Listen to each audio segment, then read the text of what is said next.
Hey everybody in YouTube, how you doing today? This is Paul Whited. I thought we would just share a little bit of what we were doing. So this is a beautiful walnut slab that we cut. It's almost probably just short of 2 years. So this is down. We've dried this. It's pretty beautiful. This is going to be used for a little countertop section for a friend.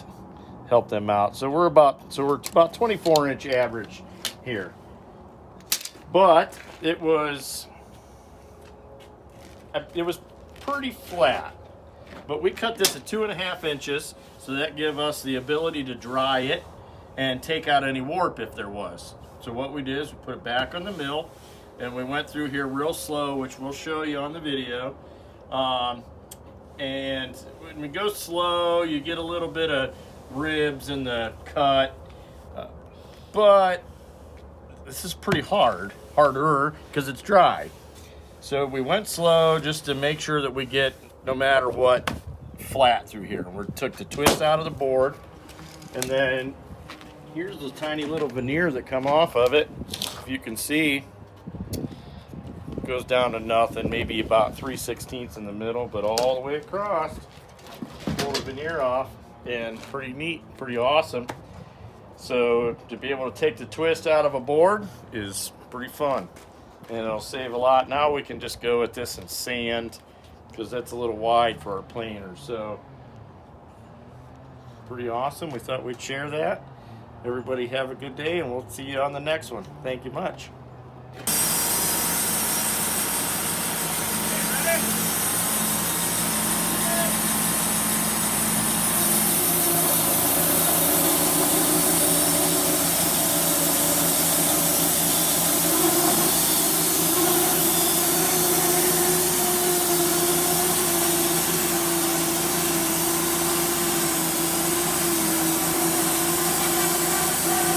Right here you can hear as we're sawing, it's a hollow sound coming from the blade because the wood is dry, so it's harder to cut through, but it just is what it is. You just go with it, and let's use this thing.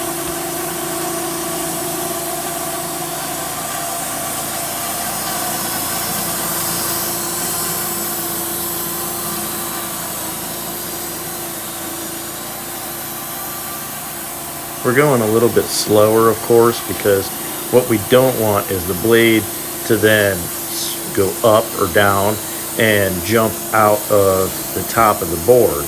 And then it makes it to where you can't keep it flat. If you go slow and you take at least, say, 3/16 or so of an inch of a slab, then the blade won't jump out and you can stay consistent with it.